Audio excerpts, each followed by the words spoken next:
नमस्कार साथियों। तो स्वागत है आपका आज की इस क्लास में। और हम जो है वो सीटेट की प्रिपरेशन जो है वो कर रहे हैं। ठीक है, तो सीटेट की प्रिपरेशन में ये एसएसटी वाला पार्ट जो है वो हम कर रहे हैं। और एसएसटी वाले पार्ट की ये है क्लास नंबर 23। ठीक है, इसके पहले 22 जो क्लासेस हैं वो मैं आपके साथ जो है वो शेयर कर चुकी हूँ। अगर आपने उन क्लासेस को नहीं देखा है अभी तक तो प्लीज उन क्लासेस को जरूर जाकर देखें, क्योंकि ये क्लासेस जो हैं ये सीटेट की प्रिपरेशन में आपके लिए बहुत बहुत बहुत ज्यादा बेनिफिशियल जो है वो रहने वाली है। प्लीज मेरे वीडियोस को अपने फ्रेंड्स के साथ भी जरूर शेयर करें ताकि उनके लिए भी ये जो मेरी क्लासेस हैं ये हेल्पफुल रह सके। तो आज की जो क्लास है ये बहुत ज्यादा खास रहने वाली है। खास क्यों रहने वाली है? क्योंकि हम एसएसटी वाले पार्ट में हम क्या कर रहे थे? हम कर रहे थे मध्यकालीन भारत का इतिहास। ठीक है, हम मध्यकालीन भारत का इतिहास जो है उसके बारे में हम जो है वो पढ़ रहे थे। ठीक है, तो उसमें हमने बहुत कुछ टॉपिक जो है वो पढ़ लिए हैं, जैसे कि सिख धर्म के बारे में, भक्ति आंदोलन, सूफी आंदोलन और दिल्ली सल्तनत के ऊपर 5 जो सल्तनतें हैं जिन्होंने राज किया था, जैसे लोधी वंश, खिलजी वंश, तुगलक वंश, ऐसे बहुत सारी चीजें जो है वो हमने क्लासेस के जरिए पढ़ ली हैं। ठीक है, तो आज की जो ये क्लास है इसमें हम मध्यकालीन भारत का इतिहास जो हमने जितनी भी क्लासेस लगाई हैं उनका हम निचोड़ जो है वो निकालने वाले हैं। निचोड़ मतलब हम उनसे रिलेटेड, ये जो मध्यकालीन भारत है उससे रिलेटेड मैं आपके लिए आज एमसीक्यू लेकर आई हूं कि किस प्रकार से आपसे जो है वो क्वेश्चन जो है वो पूछे जाएंगे। वैसे तो ये जितने भी क्वेश्चन हैं उनको मैं आपको एक एक अलग अलग करके बता चुकी हूँ। ठीक है, और मैं आशा करती हूँ कि जिस प्रकार मैं आपको बोलती हूँ कि आपने नोट्स जरूर बनाने हैं तो इन क्वेश्चन से रिलेटेड आपने नोट्स भी जरूर बनाए होंगे। तो चलिए, आपकी एक तरह से तैयारी भी चेक हो जाएगी कि आपने किस प्रकार की तैयारी जो है अभी तक की क्लासेस को देखकर कर रखी है। तो शुरू करते हैं हम आज की ये क्लास। एक तरह से आपका रिवीजन भी हो जाएगा। तो सबसे पहले हम बात करते हैं कि आज की क्लास जो है उसमें हम पढ़ने वाले हैं महत्वपूर्ण प्रश्न और एमसीक्यू। ठीक है, तो ये जितने भी प्रश्न हैं ये एग्जाम के पॉइंट ऑफ व्यू से बहुत ज्यादा इंपॉर्टेंट क्वेश्चन जो है वो रहने वाले हैं। ठीक है, तो सबसे पहले हमारा क्वेश्चन आता है कि नालंदा विश्वविद्यालय, ये जो नालंदा विश्वविद्यालय है ये किसके द्वारा इसकी स्थापना जो थी वो की गई थी। ठीक है, नालंदा विश्वविद्यालय के बारे में आपने बहुत पढ़ा होगा, बहुत पढ़ा होगा। क्यों? क्योंकि ये जो है ये सबसे प्राचीन विश्वविद्यालयों में आता है। ठीक है, तो ये जो नालंदा विश्वविद्यालय है ये किस गुप्त वंश के किस राजा के द्वारा जो था, किस शासक के द्वारा जो थी इसकी स्थापना जो थी वो की गई थी। तो नालंदा विश्वविद्यालय की स्थापना कुमार गुप्त प्रथम जो थे उसके द्वारा की गई थी। नालंदा विश्वविद्यालय की स्थापना कुमार गुप्त प्रथम, ये आपने याद रखना है।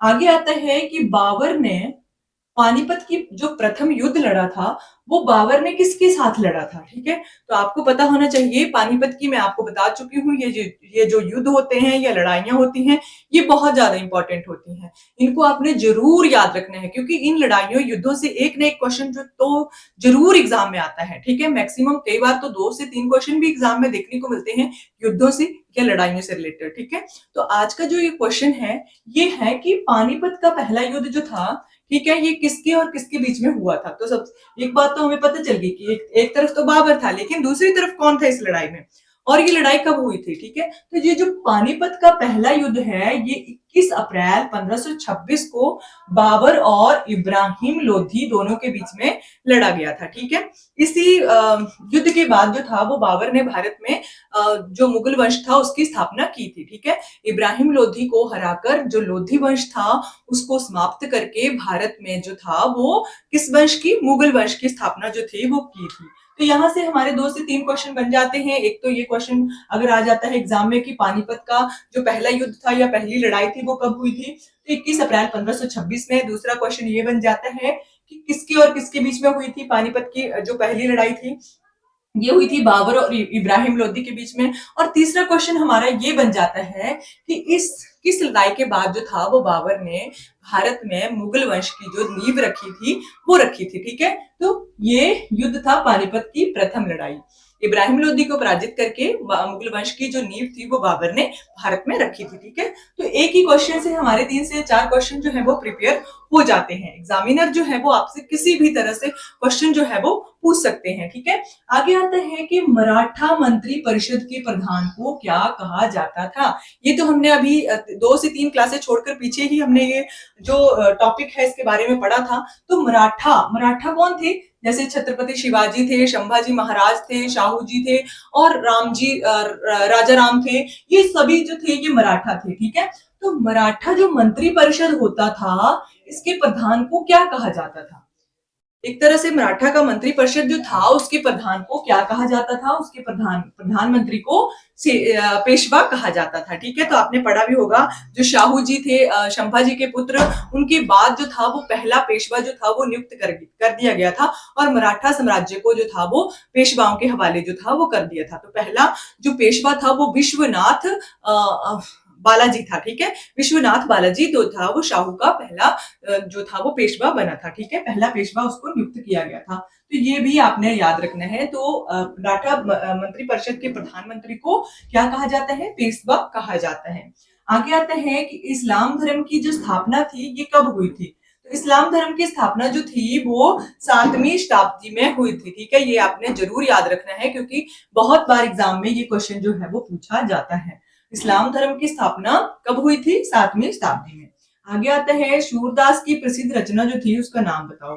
तो सूरदास का नाम क्यों आता है यहाँ पे? सूरदास तो वैसे हिंदी साहित्य से रिलेटेड है, तो यहाँ पे सूरदास का नाम क्यों आता है? सूरदास का नाम इसलिए आता है क्योंकि ये जो सूरदास है ये जो है ये भक्ति आंदोलन से संबंधित है। और हमने जो भक्ति आंदोलन पढ़ा है उसमें हमने बहुत सारे ऐसे प्रसिद्ध प्रसिद्ध कवियों या बहुत सारे ऐसे प्रसिद्ध हस्तियों के बारे में हमने पढ़ा है। तो उसी में सूरदास का नाम भी आता है। इनके इनको कहा जाता है कि ये जन्म से ही अंधे थे। इसके ऊपर विवाद है कि ये जन्म से अंधे थे या बाद में अंधे हुए थे। तो इनकी जो प्रसिद्ध रचना है वो है साहित्य लहरी, ठीक है। ये भी विवादित रचना है, ठीक है। ये भी एक तरह से विवाद का केंद्र जो है वो बनी हुई है, साहित्य लहरी, जो कि सूरदास की रचना है। आगे आते हैं कबीरदास जो थे वो किसके समकालीन थे? अब आपने ये बताना है कौन से मुगल वंश के समकालीन थे। जो सॉरी, मुगल वंश तो नहीं कहेंगे हम, लोधी वंश के थे। तो कौन से ऐसे शासक थे जिनके समकालीन जो कबीर थे वो हुए थे? तो कबीर हुए थे सिकंदर लोधी के समकालीन। किसके समकालीन? सिकंदर लोधी, जो कि लोधी वंश का एक महान शासक आप कह सकते हो, ठीक है। आगे आते हैं अमृतसर में जो स्वर्ण मंदिर है, जो कि पंजाब के अमृतसर में जो स्वर्ण मंदिर है वो उसका निर्माण जो था वो किसने करवाया था? तो ये करवाया था सिखों के 5वें गुरु गुरु अर्जन देव जी ने, ठीक है। किसने करवाया था जो अमृतसर का निर्माण? तो ये करवाया था गुरु अर्जन देव, जो कि सिखों के 5वें गुरु थे। और इसकी कहानी मैं आपको बता भी चुकी हूँ कि जो सिखों के दूसरे गुरु थे या दूसरे या तीसरे ही होंगे, उन्होंने क्या किया था? उन्होंने अपनी पुत्री का विवाह करवाया था। तो उस विवाह में अकबर भी शामिल हुआ था। तो अकबर ने जो 500 बीघा जो जमीन थी उस शादी में दे दी थी दान में, तो भेंट के रूप में। तो उसी जमीन के ऊपर जो था वो अब क्या है, वो अमृतसर नगर जो है उसकी स्थापना की गई थी, ठीक है। तो अमृतसर में जो स्वर्ण मंदिर बनाया गया है, जो कि आज भी आस्था का केंद्र है, बहुत सुंदर है देखने में, तो उसका निर्माण करवाया था गुरु अर्जन देव ने, जो कि सिखों के 5वें गुरु कहे जाते हैं। आगे आता है क्वेश्चन कि आदि ग्रंथ। अब आदि ग्रंथ क्या है? ये आदि ग्रंथ जो है ये सिखों का एक तरह से धार्मिक ग्रंथ है, ठीक है। तो इसको गुरु ग्रंथ साहिब की उपाधि कब दी गई थी? जब सिखों के 10वें गुरु जो थे गुरु गोविंद सिंह, उन्होंने सिखों के 9वें गुरु की रचनाओं को भी इसमें संकलित कर दिया था। तो इसका नाम आदि ग्रंथ से बदलकर गुरु ग्रंथ साहिब जो था वो पड़ गया था, ठीक है। ये भी क्वेश्चन इंपॉर्टेंट है, याद रखना है आपने। तो आदि ग्रंथ के ऊपर स्पष्टीकरण के लिए औरंगजेब ने किसे दिल्ली में आमंत्रित किया था? तो औरंगजेब जो था उसने क्या किया था? उसने कहा कि मुझे आदि ग्रंथ के ऊपर स्पष्टीकरण चाहिए कि ये क्या चीज है, ये किस प्रकार की चीज है, इसको क्यों लिखा गया है, किसने लिखा है। इसी तरह के स्पष्टीकरण की औरंगजेब को जरूरत थी। तो उसने कहा कि मुझे इसके ऊपर स्पष्टीकरण चाहिए। तो उसने क्या किया? उसने किसको आमंत्रित कर लिया था? दिल्ली में ही आमंत्रित कर लिया था। तो किसको आमंत्रित किया था?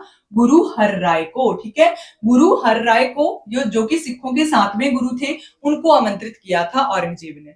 लेकिन वो स्वयं नहीं गए थे दिल्ली। उन्होंने क्या किया था? अपने पुत्र जिनका नाम शायद राजा राम था, उनको भेज दिया था, ठीक है। ये भी आपने याद रखना है। इन्होंने अपने पुत्र को दिल्ली जो था वो आदि ग्रंथ के ऊपर स्पष्टीकरण के लिए भेज दिया था, लेकिन ये स्वयं नहीं गए थे औरंगजेब के बुलाने पर। ये इंपॉर्टेंट है।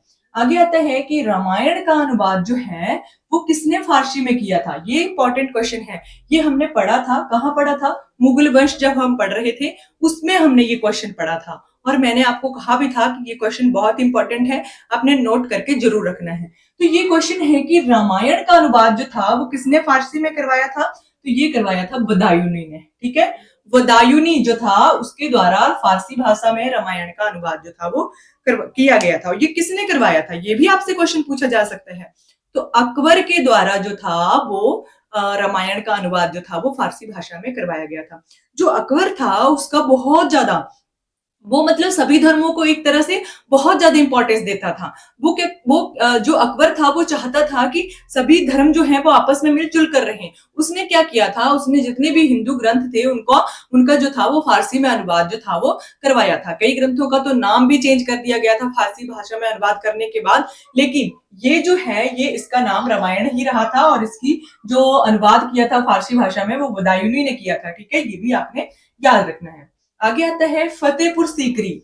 ये जो फतेहपुर सीकरी है उसका निर्माण किसने करवाया था, तो फतेहपुर सीकरी जो कि आगरा के थोड़ी सी आगे है जाके, तो इसका निर्माण अकबर के द्वारा ही करवाया गया था। ठीक है, अकबर कौन था, हुमायूं का पुत्र। ठीक है, ये भी आपने याद रखना है, यानी कि तीसरा मुगल शासक। ठीक है, आगे आता है न्याय की जंजीर। ये जितने भी क्वेश्चन है ये मैं आपको पढ़ा चुकी हूँ। जब हमने पीछे की क्लासेस पढ़ी थी मध्यकालीन भारत का इतिहास, उसमें मैं आपको ये क्लासेस जो है वो बता चुकी हूँ। तो न्याय की जंजीर जो है उसका शासक किसे कहा जाता है और क्यों कहा जाता है। जब ये जो न्याय की जंजीर वाला शासक है ये कहा जाता है जहांगीर को।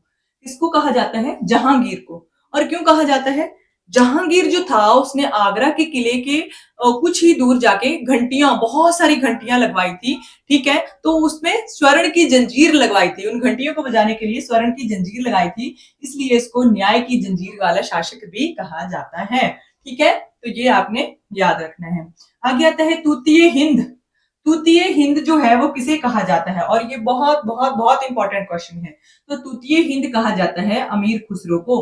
ठीक है, जो कि अलाउद्दीन खिलजी जो था उसका दरबारी कवि था। ठीक है, ये जो अमीर खुसरो था ये अलाउद्दीन खिलजी का क्या था, अलाउद्दीन खिलजी का दरबारी कवि था, जिसको कि तूतीय हिंद की उपाधि दी गई थी। ठीक है, ये आपने याद रखना है।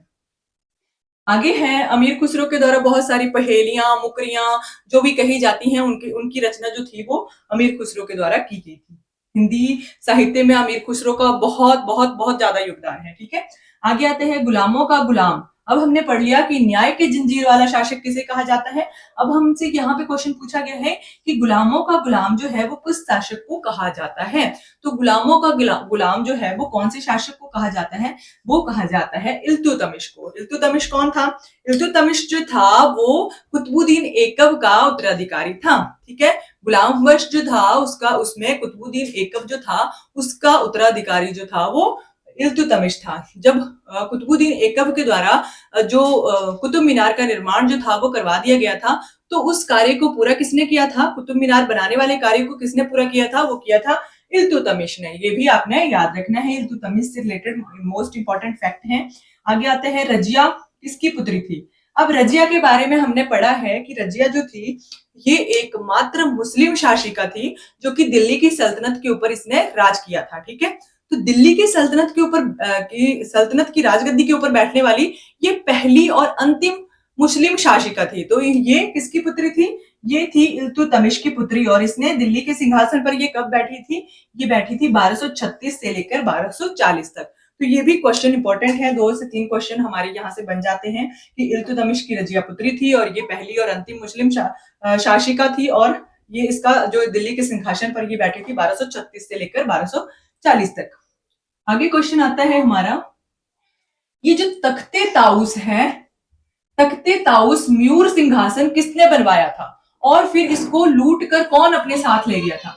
ठीक है, तो ये तख्ते ताउस जो म्यूर सिंहासन था, इसका नाम म्यूर सिंहासन क्यों पड़ा था, क्योंकि ये जो तख्ते ताउस एक सिंहासन बनाया गया था उसके पीछे 2 नाचते हुए मोरों को बनाया गया था। ठीक है, 2 मोरों का चित्र जो था वो बनाया गया था, बहुत ही सुंदर लगता था ये सिंहासन।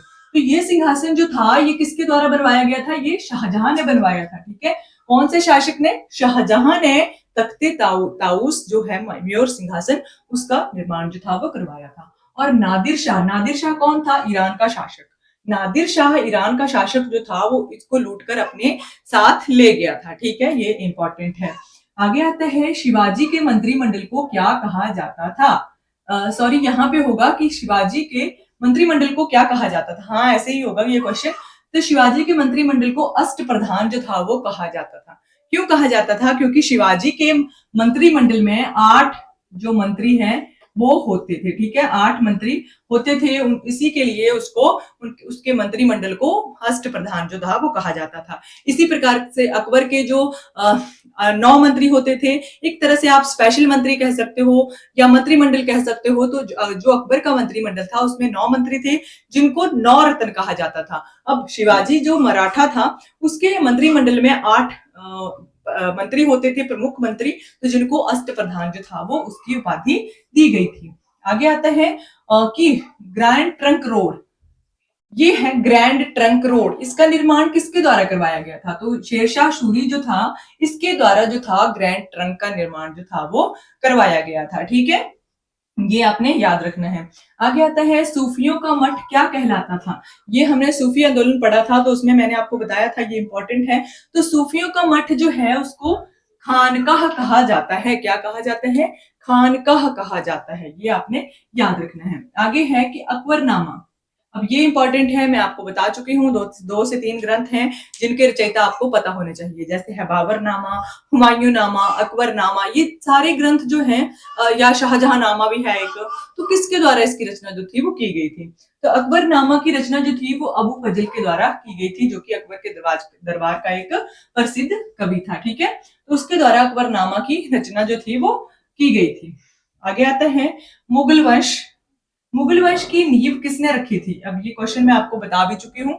यहाँ पे मैंने आप इसलिए लिखा है दूसरी बार ये क्वेश्चन कि आपको आपके लिए ये समझना आसान हो जाए कि एग्जामिनर जो है वो किस प्रकार से एक ही क्वेश्चन को घुमा फिरा के आपसे पूछ सकता है। अभी हमने यहाँ पे क्वेश्चन पढ़ा था यहाँ पे कि बाबर के ने पानीपत का एक पहला युद्ध किसके साथ लड़ा था। तो यहाँ से मैंने आपको बताया था कि पानीपत के प्रथम युद्ध के बाद सिकंदर लोधी को हराने के बाद बाबर ने ही मुगल वंश की जो नींव थी वो भारत में रखी थी। ये भी इंपॉर्टेंट है। आगे आता है 21 नंबर, तो ये है कि खालसा पंथ, ये इंपॉर्टेंट है। खालसा पंथ की जो स्थापना थी वो किसके द्वारा की गई थी?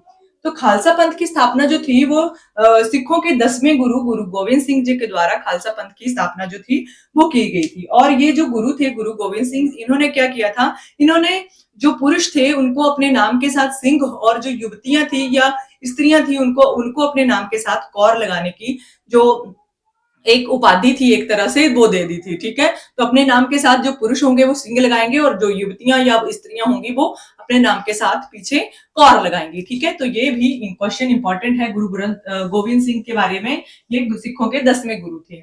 आगे आते हैं किस गुरु के जन्म दिवस को गुरु पर्व के रूप में मनाया जाता है? ठीक है, तो कौन से ऐसे गुरु थे जिनके जन्म दिवस को हम गुरु पर्व के रूप में मनाते हैं? तो गुरु पर्व के रूप में सिखों के प्रथम गुरु जो थे गुरु नानक देव, उनके जन्म दिवस को हम गुरु पर्व के रूप में मनाते हैं। ठीक है, तो ये इनका कार्यकाल था 1469 से लेकर 1539 तक का। ठीक है, तो ये भी आपने याद रखना है। तो यहाँ पे हमने लगभग 22-23 क्वेश्चन जो हैं वो पढ़ लिए हैं, और ये सभी क्वेश्चन जो हैं वो एग्जाम के पॉइंट ऑफ व्यू से बहुत बहुत बहुत ज्यादा इंपॉर्टेंट है। मेरा तो मानना है अगर आप इन क्वेश्चन को भी पढ़ लेते हो तब भी आपको पूरा मध्यकालीन भारत जो है उसको पढ़ने की जरूरत नहीं है। लेकिन फिर भी ऐसा नहीं है कि आपने पढ़ना नहीं है। जो मध्यकालीन भारत की सभी वीडियोस हैं, अगर आपने उनको ध्यान से देखा होगा तो ये क्वेश्चन जो है ये आपके लिए कुछ भी नहीं है।